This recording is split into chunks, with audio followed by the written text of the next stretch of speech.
نحمده ونصلي ونسلم على حبيبه الكريم أما بعد فأعوذ بالله من الشيطان الرجيم بسم الله الرحمن الرحيم فصل لربك وانحر آمنت بالله صدق الله المولانا العظيم وصدق رسوله النبي الكريم ونحن على ذلك من الشاهدين والشاكرين والحمد لله رب العالمين۔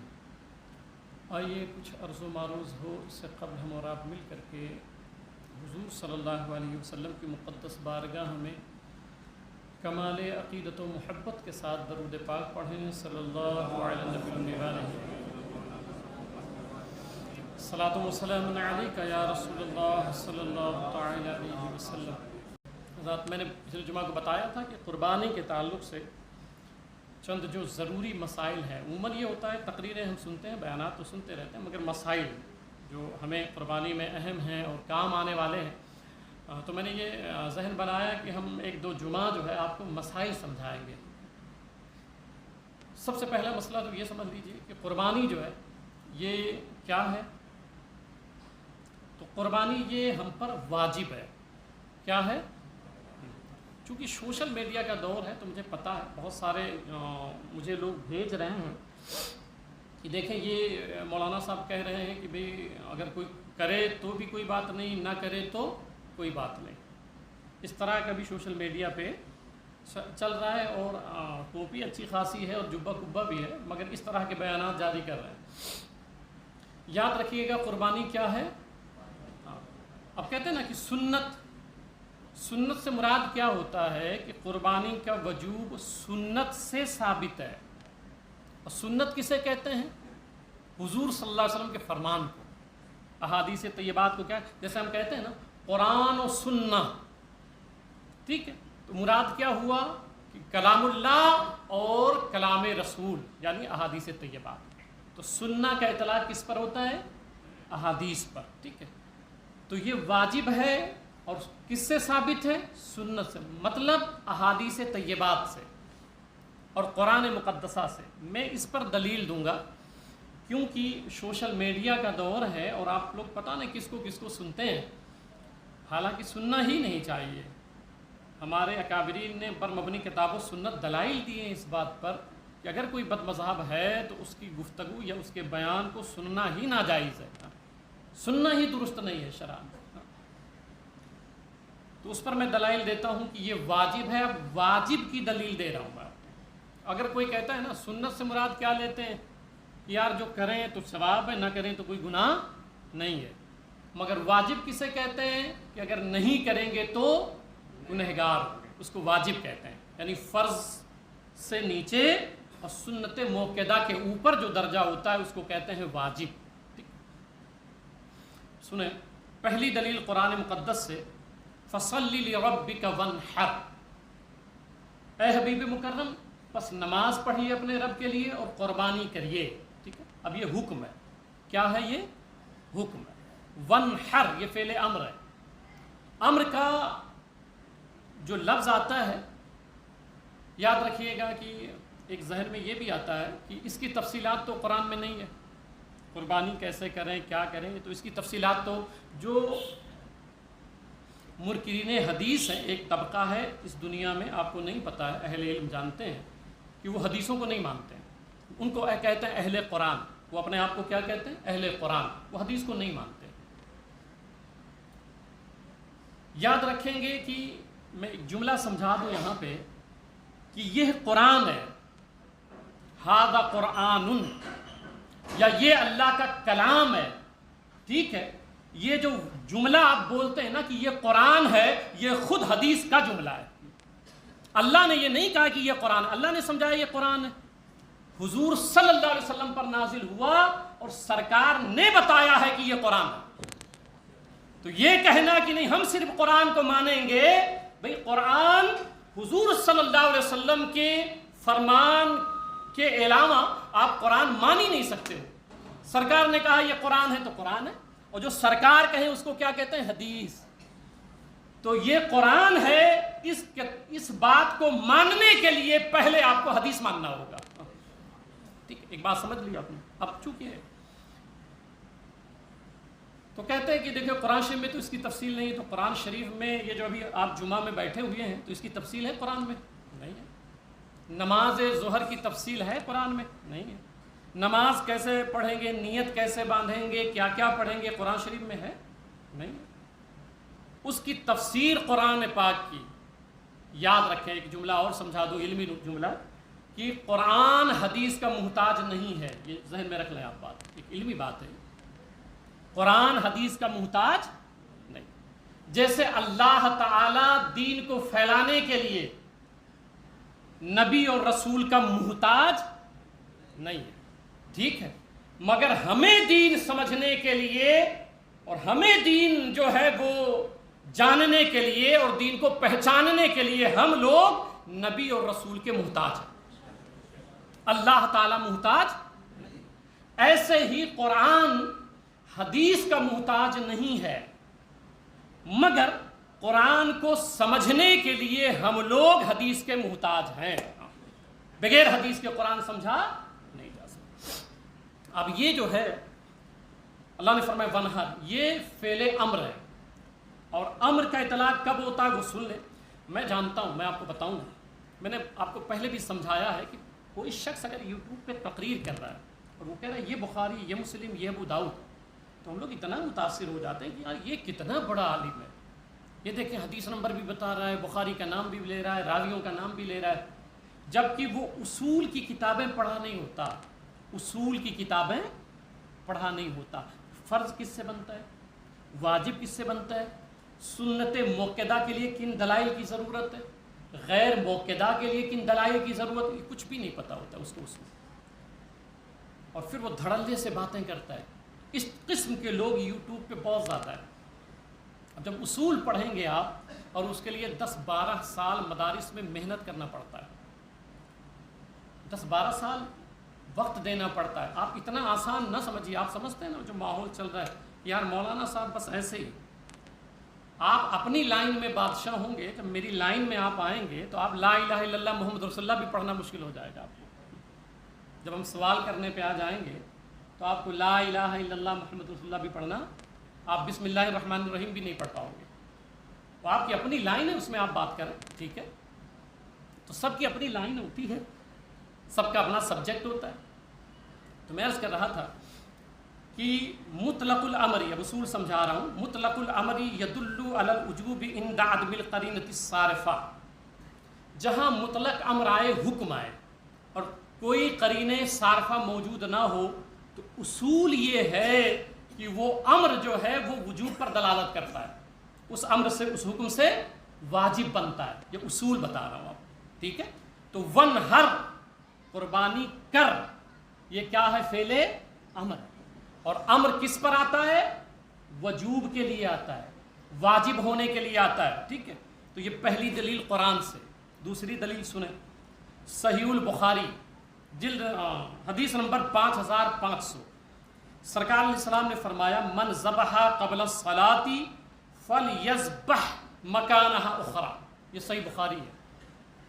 میں جانتا ہوں کہ ساری باتیں آپ نہیں سمجھیں گے، مگر ایک جملہ میرا رہتا ہے کہ کم سے کم یہ تو آپ کہیں گے کہ میرا مولانا پڑھا لکھا آدمی ہے، اتنی بات تو آپ کے ذہن میں بس جائے گی، ٹھیک ہے، بقیہ تو پھر جو کوئی سوال کرے گا اس پر دلیل دیا جائے گا انشاءاللہ۔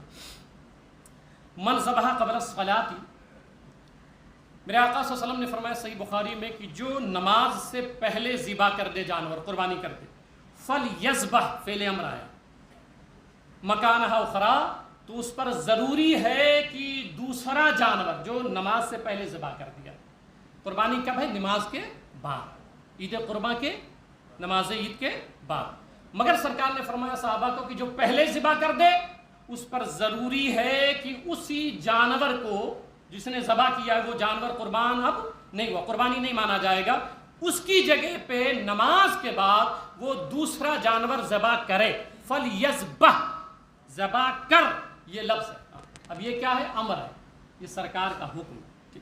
تیسری بات، سنن ابن ماجہ حدیث نمبر 3123 ہے، سرکار صلی اللہ علیہ وسلم نے فرمایا من کان سعد ولم یضحی، اب یہ دیکھیں، فلا یقربن مصلانا، سرکار علیہ السلام نے فرمایا کہ جس کے پاس وسعت ہو اور وہ قربانی نہ کرے. اب وعید سنیں، جس کے پاس وسعت ہو وہ کر سکتا ہو قربانی، تو سرکار فرماتے ہیں وہ قربانی نہ کرے.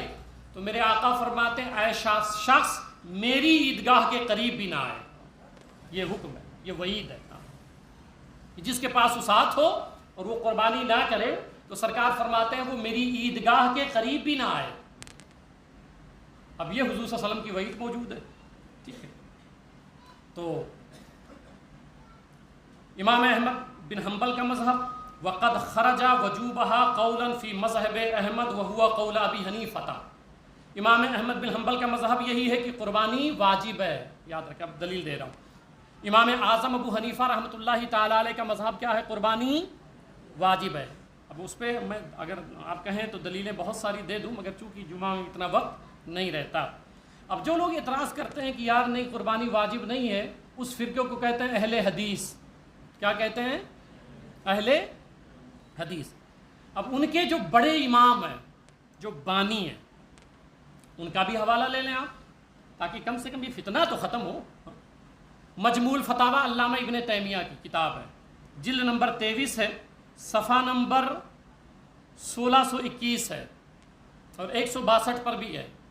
لفظ پڑھ دیتا ہوں. مجموع الفتاوی، نام یاد رکھیے گا، جماعت اہل حدیث کے فاؤنڈر اور بانی علامہ ابن تیمیہ، ان کی کتاب ہے. صفحہ نمبر 162 پر بھی ہے. لفظ پڑھتا ہوں اسی کتاب سے. وَأَمَّا الْأُضْحِيَّةُ فَالْأَظْهَرُ وُجُوبَهَا أَيْضًا. ابن تیمیہ نے لکھا ہے رہ گیا قربانی، تو ظاہر یہی ہے کہ قربانی کرنا واجب ہے. اب کوئی مسئلہ بچا؟ اب صرف آپ کے گھر کی بات بچی ہے جو آپ کی طبیعت کی ہے. ٹھیک ہے. اور پھر یہ ہو گیا کہ قربانی کیا ہے. اب اس پر میں 20-25 اور دلائل دے سکتا ہوں، مگر اس کی ضرورت نہیں ہے. بس اتنی سمجھ آ گئی آپ کو کہ قربانی واجب. ٹھیک. اب دوسری بات سن لیں کہ قربانی میں جانور کون کون سے ہوتے ہیں. تو بھائی گائے ہے، ٹھیک ہے، اونٹ ہے، دمبا ہے، بکری بکرا ہے، ٹھیک ہے، اور بھینس ہے. تو اب اونٹ پہ تو کوئی اعتراض نہیں کرتا، مگر بھینس کے مسئلے پہ ابھی اب چل پڑے گا سوشل میڈیا پہ. یہ بھینس دیکھیں سرکار علیہ السلام نے کی ہے کیا، دلیل کیا دیتے ہیں کہ حضور صلی اللہ علیہ وسلم نے کیا قربانی بھینس کی ہے جو جائز ہے. آپ دلیل بتائیں. حضور صلی اللہ علیہ وسلم نے بھینس کا دودھ پیا ہے کیا جو آپ پیتے ہو؟ اس وقت دیونار میں کیا کٹ رہا ہے بتائیں آپ؟ کھاتے ہیں، سب کھاتے ہیں، سارے فرقے والے کی نہیں کھاتے ہیں. سرکار نے کھایا ہے کیا؟ اس پر آج تک دلیل نہیں دیا کوئی. سب چپی سادے ہوئے ہیں. بھینس کا دودھ پینا ہو تو دلیل نہیں مانگتے ہو. ابھی فی الحال بڑے کا گوشت کھانا ہو تو دلیل نہیں مانگتے ہو. تو بھائی جب یہ سب جائز ہے تو قربانی ناجائز کیسے ہے؟ یہ کس نے سکھا دیا ہے آپ کو؟ یہ کس نے بتا دیا ہے آپ کو؟ یاد رکھیں، میں اس پر دلیل دے دیتا ہوں. جاموس عربی میں کہتے ہیں بھینس کو. کیا کہتے ہیں عربی میں؟ جاموس. اس کا جمع جوامیس ہے عربی میں. جاموس بھینس کو کہتے ہیں. بقرہ گائے کو کہتے ہیں، جیسے سورۃ البقرہ. ٹھیک ہے. ایبل اونٹ کو کہتے ہیں. ٹھیک ہے. تو شات بکری کو کہتے ہیں. تو جاموس یاد رکھیں کہ جیسے بھیڑ اور دمبا ایک جنس میں سے ہیں. ٹھیک ہے. بھیڑ اور دمبا ایک جنس میں ہے، بکری بکرا یہ سب ایک جنس میں سے ہیں. ایسے ہی گائے، بیل اور بھینس یہ کس کے جنس میں سے ہیں؟ ایک ہی جنس میں سے، ایک ہی جنس میں سے ہیں. یہ سب ایک ہیں. اب اس پر دلیل بھی سن لیں. امام ابن المنذر فرماتے ہیں وَجَمَعُوا عَلَىٰ أَنَّ حُكْمِ الْجَوَامِيسَ حُكْمُ الْبَقَرِ. اس بات پر پوری امت کا اجماع ہے کہ بھینسوں کا وہی حکم ہے جو گایوں کا حکم ہے. جو گائے کا حکم ہے، جس طرح گائے کی قربانی جائز ہے ویسے ہی بھینس کی قربانی جائز ہے. ابن قدامہ حنبلی لکھتے ہیں لا خلاف فی ھذا نعلمہ. ابن قدامہ حنبلی کہتے ہیں کہ بھئی اس مسئلے پہ اہل علم میں آج تک کوئی اختلاف ہی نہیں رہا کہ بھینس کی قربانی ناجائز ہے. 1400 سال سے سب متفق ہیں کہ بھینس کی قربانی جائز ہے. حضرت حسن بصری المتوفا 110 ہجری، مصنف ابن ابی شیبہ جو حدیث کی کتاب ہے، امام بخاری کے اساتذہ میں سے ہیں، وہ کہتے ہیں الجاموس ہو بمنزلۃ البقر، بھینس جو ہے وہ گائے کی طرح ہے، جس طرح گائے کی قربانی جائز ہے ایسے ہی بھینس کی قربانی جائز ہے۔ اب یہ ایک نیا فتنہ جو ہے سوشل میڈیا پہ چھوڑ دیتے ہیں کم علم لوگ، کم پڑھے لکھے لوگ، ٹھیک ہے، تو یہ بات بھی آپ نے سمجھ لی۔ اب ایک بات اور سمجھا دوں، کیونکہ اتنا وقت نہیں رہتا ہے کہ میں ایک ایک موضوع پر زیادہ دلائل دے سکوں، پر جو آپ کے کام آ جائے، جو سمجھ جائیں آپ، بس اتنا کافی ہے۔ اب ایک جانور میں کتنے حصے ہوتے ہیں؟ بڑے میں 7 حصے۔ ایک مولانا صاحب کی کلپ آئی میرے پاس، میں نے رات میں سنا، تو وہ کہہ رہے ہیں کہیں ہے ہی نہیں 7 حصہ، ایک جان ایک آدمی کی طرف سے ہے، بقیہ تو کہیں حدیث میں ہے نہیں ایسا۔ بھئی اس میں یہ ہے کہ جان کا حکم ہے کہ جان اللہ کی بارگاہ میں قربان کرو، تو تم لوگ 7 مل کر کے ایک جان کے پیچھے لگے رہتے ہو، اس طرح کا وہ مذاق اڑاتے ہوئے۔ اب اس طرح کے میں نے کہا نا سوشل میڈیا پہ اس طرح جاہل قسم کے لوگ بھی موجود ہیں یار۔ میں حدیث سنا دیتا ہوں آپ کو، اب اس پر کئی حدیثیں سنا سکتا ہوں مگر ایک روایت سن لیں آپ۔ صحیح مسلم حدیث نمبر 3186 ہے، حدیث نمبر 3186 ہے۔ حضرت جابر رضی اللہ تعالیٰ عنہ حدیث کے راوی ہیں، وہ فرماتے ہیں کہ حضور صلی اللہ علیہ وسلم کے بارے میں فرماتے ہیں کہ امرنا رسول اللہ صلی اللہ علیہ وسلم ان نشترک فی الابل والبقر کل 7 منا فی البدن، کہ حضرت جابر رضی اللہ تعالیٰ عنہ، صحیح مسلم کی حدیث صحیح ہے، اس کی سند ساری صحیح ہے، کہ حضرت جابر صحابی کہتے ہیں کہ حضور صلی اللہ علیہ وسلم نے ہمیں حکم دیا تھا کہ ہم اونٹ یا گائے کی طرف سے جو قربان کریں تو ایک اونٹ میں ایک گائے میں سرکار نے فرمایا 7 لوگ شریک ہو سکتے ہیں۔ اب یہ حدیث رسول موجود ہے، اور وہاں کیا مذاق اڑایا جاتا ہے؟ بتائیں اب کس کس کا مذاق اڑایا جا رہا ہے؟ سرکار کے صحابی فرماتے ہیں کہ سرکار ہمیں حکم دیتے تھے کہ ایک جانور میں اونٹ ہو یا گائے ہو، اس میں کتنے لوگ شریک ہو سکتے ہیں؟ 7 لوگ شریک ہو سکتے ہیں۔ تو ہم اسی سرکار کے فرمان پہ عمل کر رہے ہیں، سرکار کا فرمان موجود ہے، حدیث صحیح موجود ہے۔ ایک بات، اچھا ایک مولوی صاحب وہ یہ بھی بتا رہے تھے کہ بھئی وہ روایت وہ نہیں بتائی جاتی ہے کہ ایک جانور میں 10 لوگ شریک ہو سکتے ہیں، وہ بھی تو روایت ہے۔ اب میں اس لیے یہ ساری باتیں آپ کے سامنے کر لیتا ہوں کہ وہ سنیں تو آپ کہیں کہ مولانا اپنے امام صاحب یہ بھی چھپا لیے تھے۔ میں چھپاتا کبھی نہیں ہوں، میں ہمیشہ چھپاتا رہتا ہوں، میرا کام ہے آپ کو دکھانا۔ سن لیں اس حدیث کے بارے میں، سن لیں عبداللہ بن عباس سے وہ روایت ہے 10 لوگوں والی، کہ اس میں 10 لوگ شامل ہو سکتے ہیں، مگر وہ سند کے اعتبار سے درست نہیں ہے، وہ بھی میں عرض کر دیتا ہوں، سند کے اعتبار سے وہ حدیث و روایت درست نہیں ہے۔ میں نام بتا دیتا ہوں، اس میں ایک راوی ہے فضل بن موسیٰ جس پر جرح کیا گیا ہے، محدثین نے جرح کیا ہے۔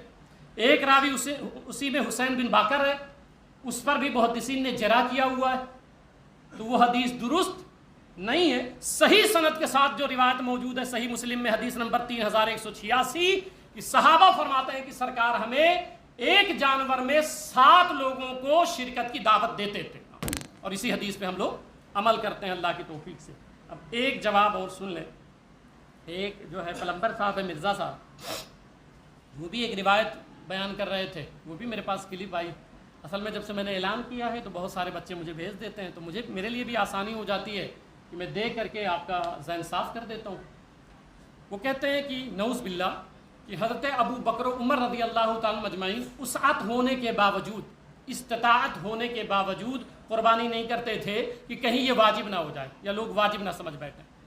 یاد رکھیں ایک جملہ، میرا خاص جملہ سن لیجئے گا کہ روئے زمین پر اس طرح کی کوئی حدیث موجود نہیں ہے اس لفظ کے ساتھ کہ وسعت ہونے کے باوجود، یہ لفظ یاد رکھیے گا میرا، استطاعت ہونے کے باوجود حضرت ابو بکر و عمر رضی اللہ تعالیٰ عنہ مجمعین قربانی نہیں کرتے تھے۔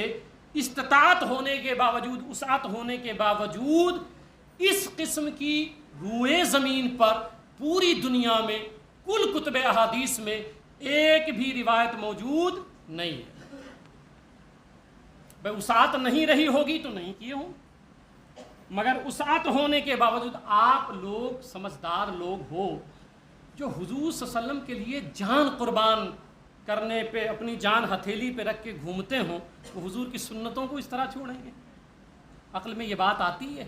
وہ بھی خلیفہ اول اور دوئم رضی اللہ تعالیٰ عنہ، یہ بالکل غلط بات ہے۔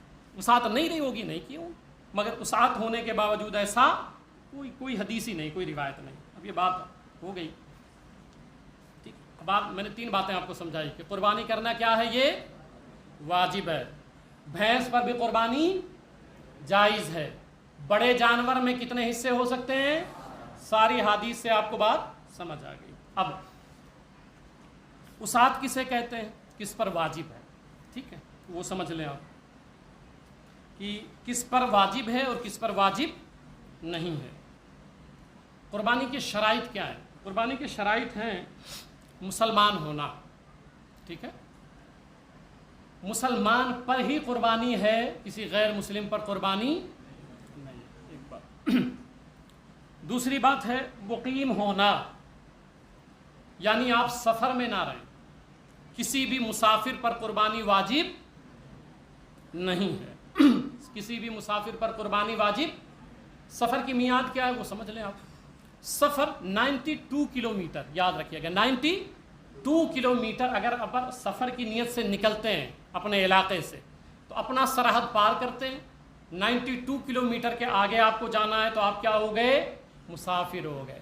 بہت سارے لوگ اجمیر شریف جاتے ہیں تو میں نے دیکھا ہے، میرے ساتھ میں بھی رہے تو میں نے ان کو سمجھایا کہ جب آپ مسافر رہیں تو نماز کو قصر کرنا واجب ہے، یعنی 4 فرض جیسے جوہر ہے تو اس کو کتنا پڑھنا ہے؟ 2۔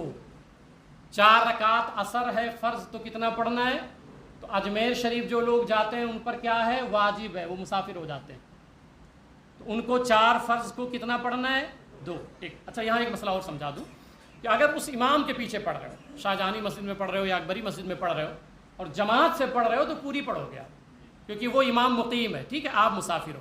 اور اگر اکیلے آپ پڑھ رہے ہو تو 4 کی جگہ 2، مگر سنت وغیرہ سب پڑھنی ہے آپ کو، سنت وغیرہ پڑھنی، ٹھیک ہے۔ تو اگر آپ مسافر ہیں تو آپ پر قربانی واجب نہیں ہے۔ اچھا 15 دن یاد رکھیے گا، اب ایک مسئلہ اور سمجھ لیں یہاں پہ کہ 15 دن کا قیام اس جگہ پہ نیت نہ ہو کرنے کا، جس جگہ آپ جا رہے ہیں، پونا جا رہے ہیں آپ، اور آپ کو اگر وہاں 15 دن ٹھہرنا ہے تو اب مسافر آپ نہیں رہیں گے، نماز پوری پڑھیں گے۔ اور اگر 15 دن سے کم قیام ہے، 13 دن کا ہے، 14 دن کا ہے، تو اب نماز میں قصر کریں گے آپ، کیونکہ آپ مسافر ہیں، پھر آپ پر قربانی بھی نہیں۔ یوں بھی سمجھ لیں آپ کہ 10 دن آپ کو پونا رہنا ہے، 7 دن آپ کو دلی میں رہنا ہے اور 8 دن آپ کو اجمیر شریف میں رہنا ہے، تو آپ یہ سب مسافر ہیں، یہ پورا روٹین جو آپ کا کیا ہے؟ مسافر ہے۔ تو یہ سمجھ لیں مسافر پر قربانی نہیں ہے، ٹھیک۔ پھر تیسری بات ہے مالک نصاب ہونا، ٹھیک ہے۔ اب اس مسئلے کو سمجھیے آپ، یہ 3 شرائط ہے قربانی کے وجوب کے، ٹھیک ہے، مسلمان ہونا اور مقیم ہونا، اور نمبر 3 کیا ہے؟ مالک نصاب ہونا۔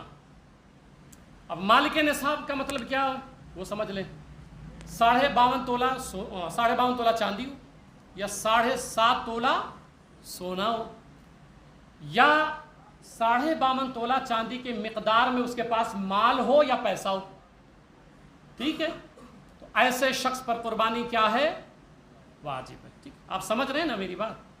یہ آپ کے لیے ضروری ہے یہ مسائل۔ اب یوں سمجھ لیں کہ اگر کوئی نابالغ ہے اور اس کے پاس کروڑوں ہیں تو اس پر قربانی واجب نہیں۔ کسی کے پاس جو ہے وہ 20,000 روپیہ ہے اور 1 تولہ سونا ہے، ٹھیک ہے، تو اب ایسے شخص پر قربانی کیا ہے؟ واجب ہے، واجب ہے بھائی۔ میں نے آپ کو کیا سمجھایا؟ 7.5 تولہ سونا ہو یا اس کے مقدار میں پیسہ ہو، 52.5 تولہ چاندی ہو یا اس کے مقدار میں پیسہ ہو، یا 52.5 تولہ چاندی کے مقدار میں مال تجارت ہو، اس جنس کے جتنی چیزیں ہوں گی، چاہے پیسہ ایک جنس ہوا، سونا، چاندی، مال تجارت اور پیسہ، یہ چاروں ایک جنس ہو گئے، ٹھیک ہے۔ اب اس دور میں اگر کسی کے پاس 55-60 ہزار روپیہ ہے، 52.5 تولہ چاندی اتنے میں آ جاتا ہے، تو 55 سے 60 ہزار روپیہ جس کے پاس ہے